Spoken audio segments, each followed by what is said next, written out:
Ama namin Diyos, maraming salamat po.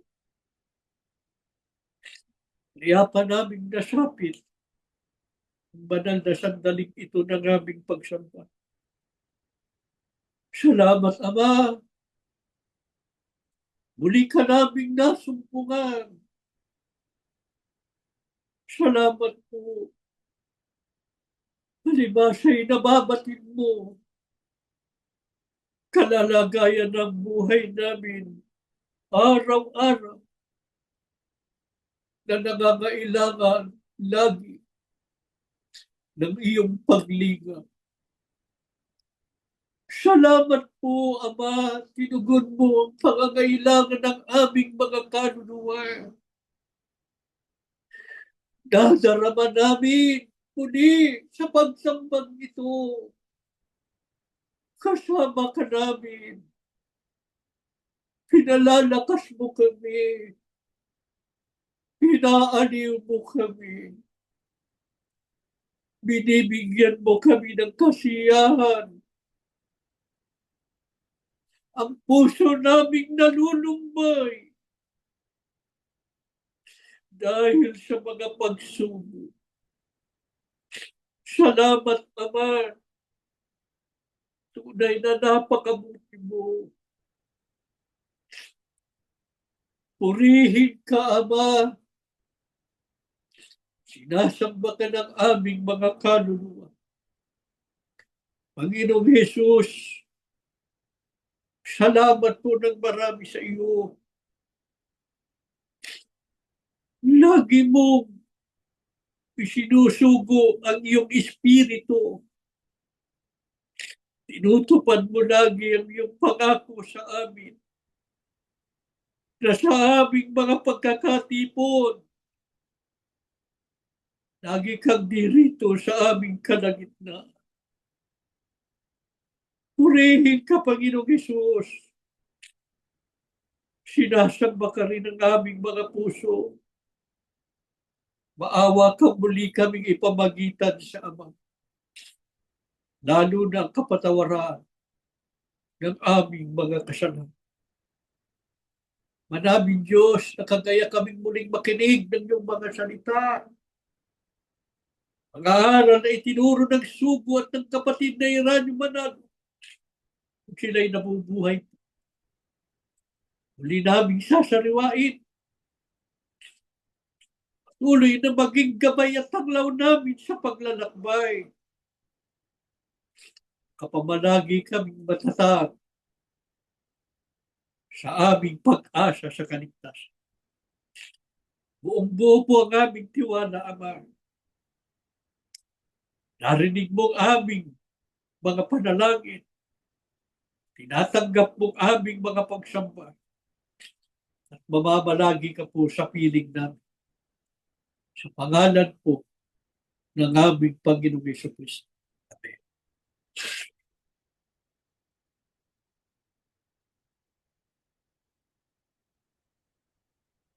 Amen.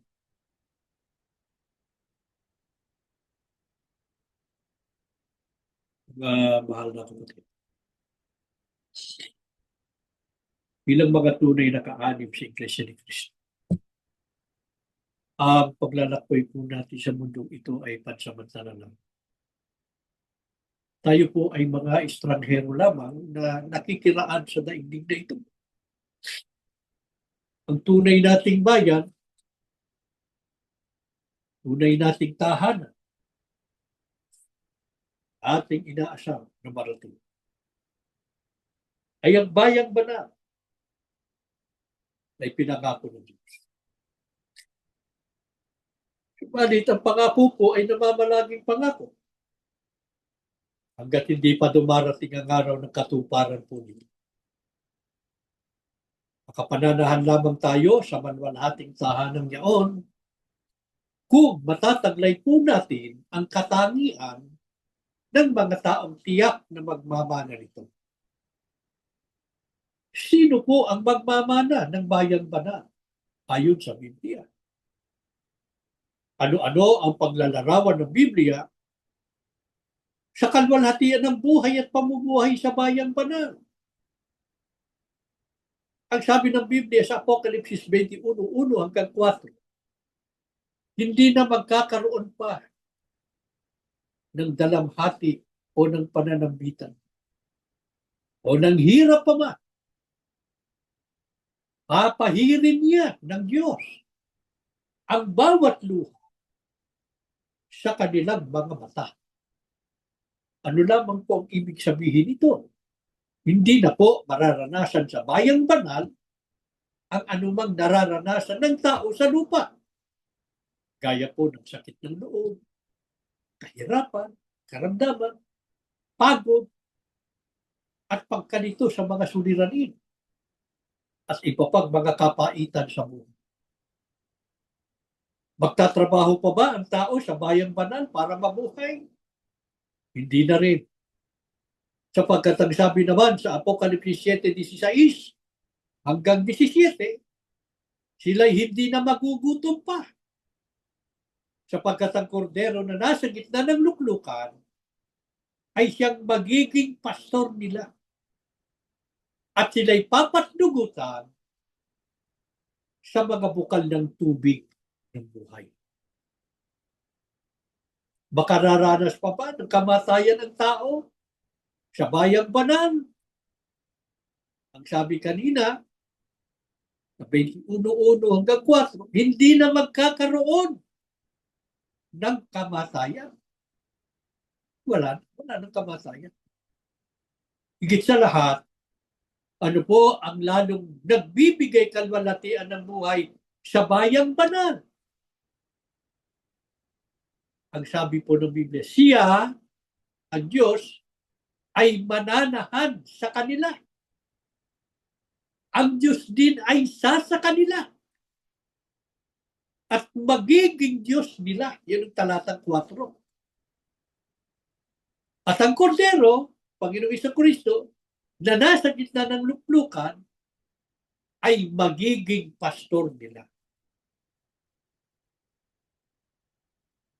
Kaya, malwalhating buhay at pamumuhay. Pagtatamasahin ng mapalad na makararating sa bayan. Tunay na napakapalad ang mga taong makapananahan sa bayang banal. Piling ng Diyos at ng Panginoong Jesucristo. Sino po ang tinitiyak ng Biblia na magmamana ng malwalating buhay at pamumuhay sa bayang banal? Sabi po sa 21:7, ang magtagumpay ay magmamana ng mga bagay na ito. Yan ang mahalagang alamin natin. Paano tayo magtatagumpay? Para tiyak na magmana ng lahat po ng mga bagay na ito. Kalwalhatian ng buhay at pamumuhay sa bayan. Sino sa mga lingkod ng Diyos ang tiyak na magtatagumpay? Magtatamo ng putong na katwiran doon sa bayang banal. Sa 2 Timoteo 4:6-8, sabi ni Apostol Pablo, nakipagbaka ako ng mabuting pakikipagbaka. Natapos ko na ang aking takbo. Iningatan ko ang pananampalataya. Buhat ngayon ay natataan sa akin ang putong na katwiran. Kapag sinabi pong nakikipagbakang mabuti, hindi siya basta-basta nasisiraan ng loob at sumusuko. Hindi rin siya agad-agad na nawawalan ng pag-asa at umuurong. Kapag sinabing nakikipagbakang mabuti, ay determinado siya na tapusin ang laban at magtagumpay. Kahit nagkailang beses pa siyang bumagsak. Kahit nagkaano pa siya kadalas na mabigo. Pero babangon at babangon siya. Magpapatuloy at magpapatuloy siya. Yun ang sinasabing determinado siya na matapos ang takbo. Determinado siya na magtagumpay. Hanggang kailan dapat makipagbakang mabuti? Sabi ni Apostol Pablo, ang panahon ng aking pagpanaw ay dumating na. Nakipagbaka ako ng mabuting pakikipagbaka. Natapos ko na ang aking sa makatwid, dapat tayong makipagbakang mabuti hanggang kamatayan upang tayo ay magtagumpay. Alin ang dapat pagtagumpayan ng mga kaanib sa Iglesia ni Cristo? Sa unang Juan 5:4, ang sanlibutan. Sabi ng Biblia, napapagtagumpayan ng mga anak ng Diyos ang sanlibutan. At nagtatagumpay tayo sa pamamagitan ng pananampalataya. Huwag tayong papayag na maglaho sa atin ang tunay na pananampalataya. Kahit na tayo itinakwil ng maraming kapatid sa Iglesia, pero tayo lubos na sumasampalataya. Ang Diyos at ang Panginoong Kristo, hindi naman tayo itinakwil. Marapay lalo nga nating nadarama sa buhay natin sa mga panahon nito. Ang pagkukup-kup ng Diyos. Kanyang pagmamahal, pagmamalasakit. Ang alab ng pananampalataya ay namamalagi sa puso natin sapagkat patuloy tayong nagsisikap na maitaguyod ang mga paglilingkod sa Diyos. Tuloy tayong nagsisikap na masunod ang kanyang mga kalooban. Huwag tayong papayag ng maglaho. Sapagkat sa pamamagitan ng pananampalatayang nasa atin, ay mas tatagumpay tayo sa sanlibutan. Alin ang tinutukoy na sanlibutan na dapat po nating pagtagumpayan? 1:17, ang kasamaan na naghahari sa sanlibutan. Kaya nga po, ano panalangin ng Panginoon Kristo sa Ama patungkol sa atin ng mga inirang niya? Ang sabi niya, hindi ko idinadalangin kunin mo sila sa sanlibutan, kundi iligtas mo sila sa masama. Nang dapat nating mapagtagumpayan yung kasamaan. Sino ba ang masama? Na dito tayo dapat maligtas. Ang diablo na tinatawag na Satanas. Siya ang Diyos ng kasamaan sa sanlibutan. Kaya tinatawag din siyang Diyos ng sanlibutan. Kaya dapat po nating mapagtagumpayan ng lahat ng kasamaan sa sanlibutan. At ang lahat ng mga bagay sa sanlibutan na sumisira ng pananampalataya at pagtitiwala sa Diyos. Kaya nga sabi namin kanina, huwag tayong papayag na maglaho ang pananampalataya. Ang diablo ay maraming paraan para sirain ang pananampalataya na taglay natin. At ito'y maglaho. Huwag tayong papayag. Ito po ang dahilan ng aming walang tigil na pagtuturo at pagpapayo na mabuhay tayo sa pagsunod sa lahat ng mga kautusan ng Diyos. Huwag tayong papayag na mapagtagumpayan ng mga tukso at kaway ng diablo upang gumawa at mabuhay sa iba't ibang uri ng kasamaan at kalayawan. Huwag din tayong papayag na matuon ang ating pag-asa sa mga bagay sa mundong ito. Ano pat makalimutan ang paglilingkod at pagsamba sa Diyos dahil sa labis na pagpapahalaga sa mga bagay na material. Ano lamang po ang ibig sabihin nito? Huwag tayong mabubuhay na tulad ng mga taga-sanlibutan na para bang tayo man ay taga rito rin sa mundong ito. Kaya nga ang sabi sa ating kanina sa panimula, mga estranghero lang tayo rito. Yan po ang dapat laging nasa isip natin. Hindi tayo taga rito sa sanlibutan. Mga manlalakbay lang tayo na nakikiraan sa daigdig. Kaya ano po ang hinihingi sa atin upang magtagumpay? Makipagbaka tayong mabuti. Ang mga kasamaan lamang po ba sa sanlibutan ang dapat nating mapagtagumpayan? Sa Roma 8:35 at 37, dapat din nating mapagtagumpayan ang lahat ng maaaring maging hadlang sa atin sa pagtahak patungo sa bayang banal. Ano-ano yun? Sabi ni Apostol Pablo, ang kapigatian, ang pag-uusig, pagkagutom, kahirapan, panganib, o kamatayan.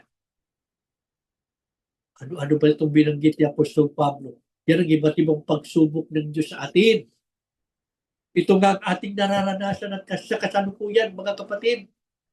Di ba? Lalo na ang mabagsik na pag-uusig, ang bansa at panganib ng kamatayan. Ito ang pinagdaraanan ng marami sa ating ngayon. Idagdag pa ang mga kapigatiang idinudulot ng mga nangyayari sa mundong ito gaya ng malalakas na mga kalamidad, iba't ibang mga karamdaman na kumakalat, na kamamatay. Ang tanong, paano natin ito hinaharap? Sisiraan ba tayo agad-agad ng loob?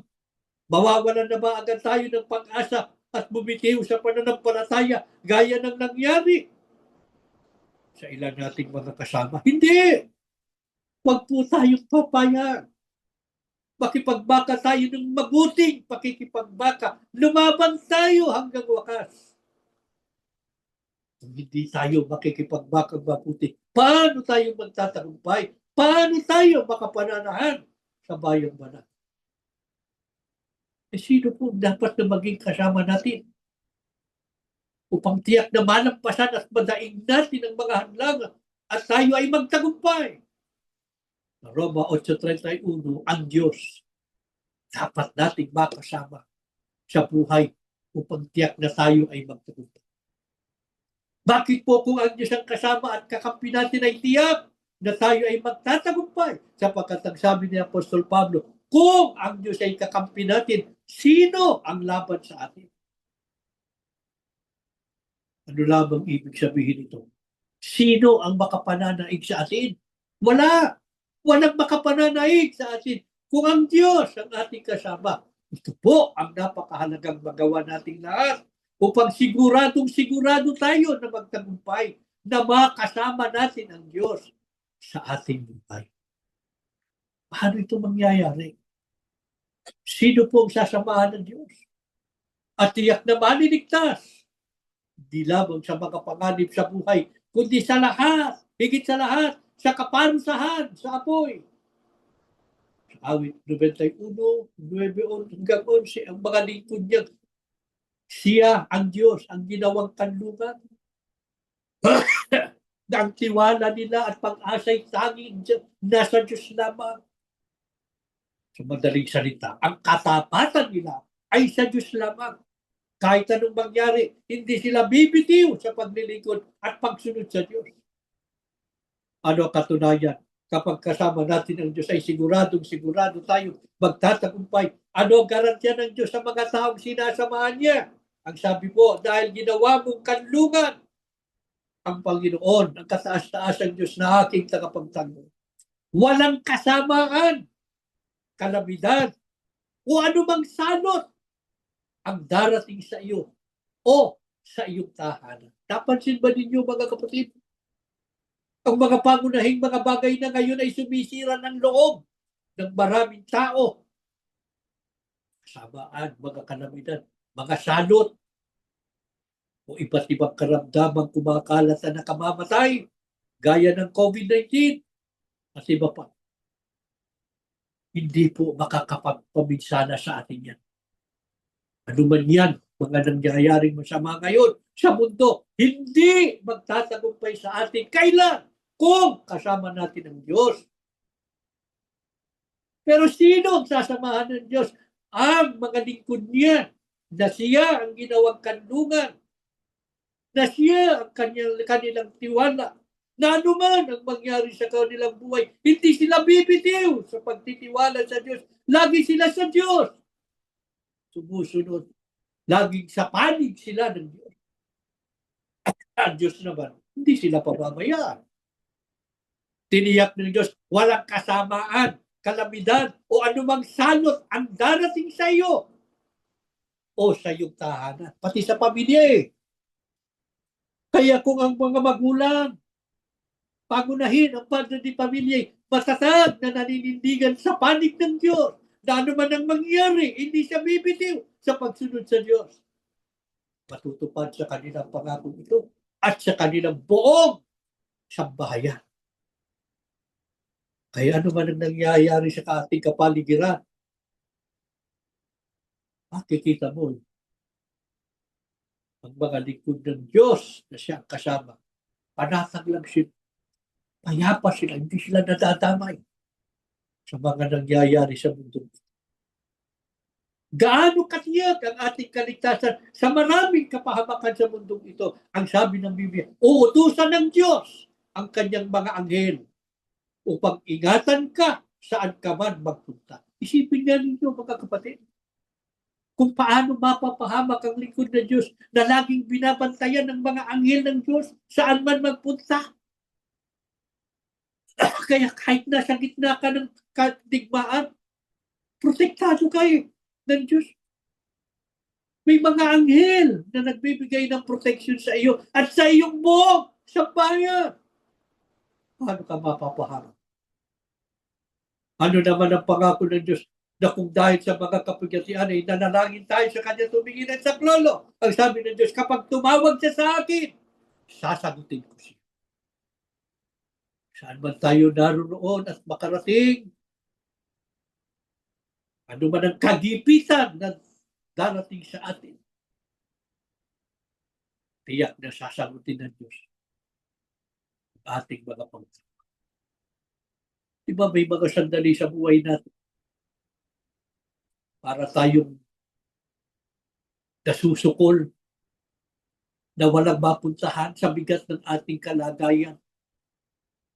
Sa ganung kalagayan naman ay kahit sa puso, sa isip natin, nasasabi natin, Ama, tulungan mo kami. Huwag mo kaming pabayaan. Ang sabi ng Diyos, kapag tumawag siya sa akin, sasagutin ko siya. Higit sa lahat, ano ibibigay ng Diyos sa akin? Sabi ng Diyos, bibigyan ko siya ng mahabang buhay at ipapakita ko sa kanya ang aking pagliligtas. Sa makatwid, nakatitiyak tayo na matatamo natin ang kaligtasan sa araw ng pag-uko at ang mahabang buhay o ang buhay na walang hanggan. Sa makatwid, ang mga lingkod ng Diyos na kasama siya sa kanilang buhay ang tiyak na magtatagumpay at makapananahan sa bayan. Ito sana matupad sa buhay nating lahat. Mga kapatid, dalas yung narinig ang lagi namin sinasabi. Hindi namin alam kung saan kayo naroon, kung ano kalagayan ninyo, pero natitiyak namin kalungkutan sa puso ninyo ay nananatili sapagkat namamalagi ang ating kalagayan. Hindi tayo makapasok sa kapilya. Ang marami sa atin ay nangungulila sa mga pagsamba sa loob ng kapilya. Opo, nakakasama rin natin ang Diyos sa bawat pagsamba natin. Kahit wala tayo sa loob ng kapilya. Pero hindi maalis sa puso natin ang pangungulila. Hinahanap natin ang pagsamba na nandun tayo sa loob ng tahanan ng Diyos. Huwag tayong maiinip. Huwag tayong bibitiw, mga kapatid. Yayamang hindi naman tayo pinababayaan ng Diyos. At lalo namang nadama natin ang pagkikisama ng Diyos sa panahong ito. Walang dahilan para tayo bumitiw. Hindi natin alam kung ano pang darating sa buhay na ito. Pero ang sabi nga, makipagbaka tayo ng mabuting pakikipagbaka. Tapusin natin ang ating takbuhin. Ingatan natin ang pananampalataya para matamuri natin ang buhay na walang hanggan. Kung minsan dumarating ang mga panlulumo, Ituon natin ang ating pag-asa at tiwala sa Diyos. Lalo na pagka tayo narito sa pagsamba, dito natin ibuhos sa Diyos ang laman ng ating mga puso. Sa Kanya natin isumbong ang ating mga kaapian, ang lahat ng ating mga pagdurusa. Para sa tituin ay lagi tayong nagpapanibagong lakas at nagpapanibagong sigla. Hanggang sa matapos natin ang takbo. Sama-sama nating manahin ang buhay na malwalhati sa piling ng Diyos at ng ating Panginoon Jesucristo. Tumayo kayo mga kapatid at tayo po'y mananalangin. Ama na aming Diyos, maraming salamat po. Pinaunawa mo sa aming muli sa pagsambang ito kung gaano kami kapalan. Kung gaano po pag-ibig at pagmamalasakit mo sa amin.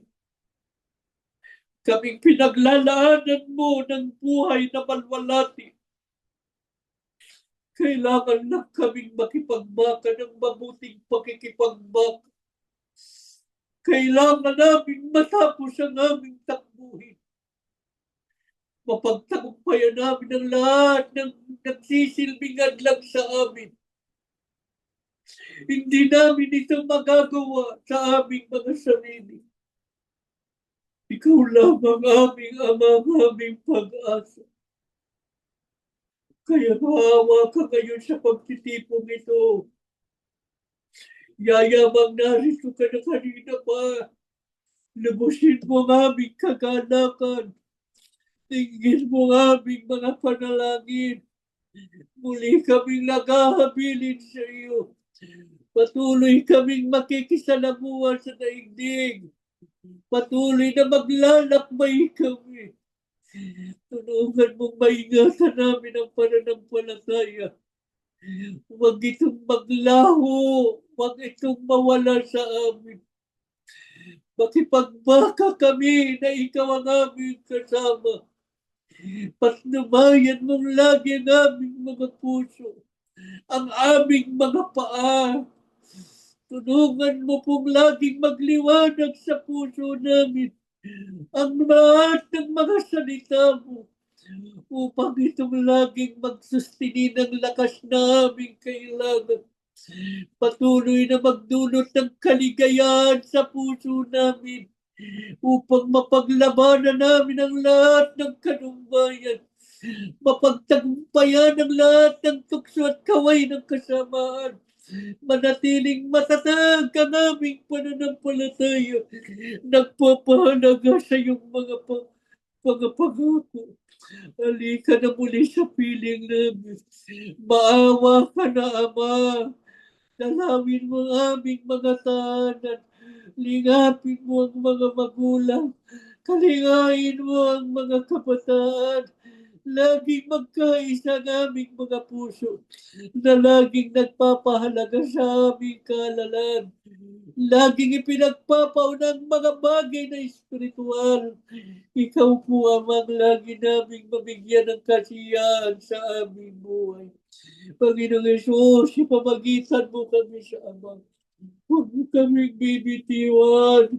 Parang awa mo na, Panginoong Yesus. Nasasabik na kami sa iyong pagbabalik. Tandaan mo na po kaming lahat. At ang aming mga mahal sa buhay na mga lingkod mong nanindigan sa panig mo. Sinuong ang maraming mga pagdurusa, ang mga kapigatian, ang mga kanumpayan. Hindi inalinsana ang mabagsik na pag-uusig at ang mga paggigipit at pang-aapi. Mapatunayan lang namin sa'yo kami sapat. Ikaw ang aming tiwala. Ikaw ang aming kanlungan. Hindi kami hihiwalay sa'yo. Hindi kami uurong. Hindi kami tatalikod sa iyo. Pag nakikita mo na kami, nagmulong tatag na naninindigan sa panig mo at nakita mo kaming nananawagan sa iyo. Matupad ang iyong pangako. Sasagutin mo kami at kakalingain mo kami lahat. Pag may sakit, pagalingin mo, Panginoon. Sa bisa ng iyong pangalan, pawiin mo nga namang karamdaman at ipagkaloob mo pa ang buhay at lakas, lalo na sa kapatid na Teddy. Ama, di namin nalilimot ang mga kapatid namin hanggang ngayon ay nagtatago. Lalo na ang mga nasa bilangguan. Tulungan mo silang lahat. Patuloy na bigyan ng kaligayahan at kagalakan. Tulungan mo pong mapagtiisan nila ang lahat ng bagay. Higit po sa lahat, iagan mo pong makalaya ng aming mga kapatid. Makapiling na po nilang muli kani-kanyang pamilya. Nananalig kaming lubos, Ama. Narinig mong aming mga panalangin. Muli mong binasbasan ang bawat isa sa amin. Sa pangalan po ng aming Panginoong Yesu Cristo.